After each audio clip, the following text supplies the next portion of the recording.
বীরগঞ্জহাট ইজারাদার মোশাররফের বিরুদ্ধে বীরগঞ্জে তৃতীয় লিঙ্গের সাথী আক্তারের সংবাদ সম্মেলন। বীরগঞ্জ প্রতিনিধির পাঠানো তথ্যচিত্রে বিস্তারিত। 21 জানুয়ারি 2025 বেলা 11টায় বীরগঞ্জ প্রেসক্লাবে এসে তৃতীয় লিঙ্গের সাথী আক্তার ও তার দলসহ সংবাদ সম্মেলন করেছে। সংবাদ সম্মেলনে লিখিতভাবে জানানো হয়, সাথী আক্তারের সাথে গোলাপগঞ্জের ব্যবসায়ী নুরুল ইসলামের ছেলে ইজারাদার মোশাররফ হোসেনের সাথে ইসলামী শরীয়ত মতে ইংরেজি 2018 সালে বিবাহ হয়। কিন্তু বিবাহের পর থেকে যৌতুক লোভী স্বামী, অন্যের সম্পদ গ্রাসী মোশাররফ তার স্ত্রী সাথীর উপর সীমাহীন অত্যাচার সহ ব্যাপক শারীরিক ও মানসিক নির্যাতন শুরু করে। সাথী আক্তার মাহাতাবপুর মৌজায় নিজ বাড়িতেই বসবাস এবং এলাকায় গুরুমাদের পরামর্শে অন্যান্য হিজড়াদের মতোই তার জীবন পরিচালনা করেন বলে উপস্থিত বীরগঞ্জের প্রবীণ হিজড়া পারুলসহ সকলেই স্বীকার করেন। সাথী আক্তার বাদী হয়ে নারী ও শিশু নির্যাতন দমন আইন স্পেশাল ট্রাইব্যুনাল, দিনাজপুরে 753-এর 24 নম্বর মামলা দায়ের করে। স্বামী স্ত্রী বনিবনাথ না হওয়া এবং অশান্তির কারণে উভয়ের মধ্যে একাধিক মামলা চলমান রয়েছে। তথাপি তার সন্ত্রাসী কর্মকাণ্ড থেমে নেই।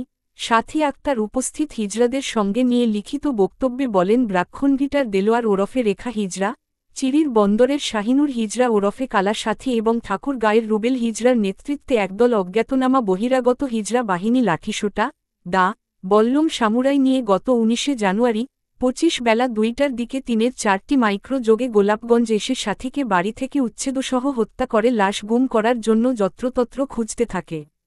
অগত্যায় সাথী আক্তার ঢাকাস্থ তার গুরুমা দীপালি হিজড়াকে ফোন দেয়।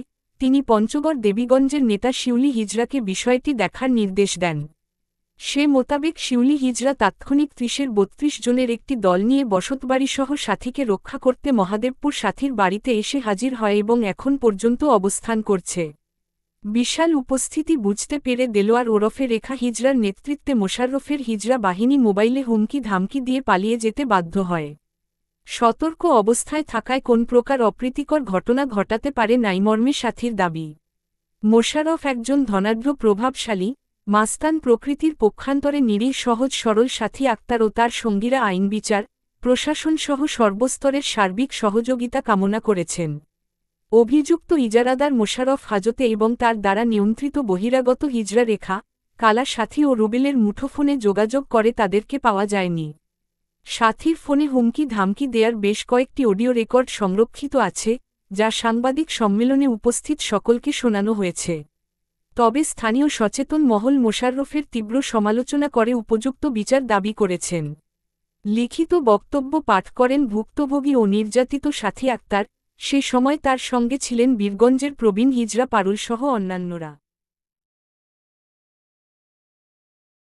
মেসাজ সরকার বস্ত্র বিতান। এখানে দেশি বিদেশি প্যান্ট, শার্ট, গেঞ্জি, থানকাপড়, শাড়ি, 3 পিস ও তৈরি পোশাকের বিক্রয়ের নির্ভরযোগ্য প্রতিষ্ঠান।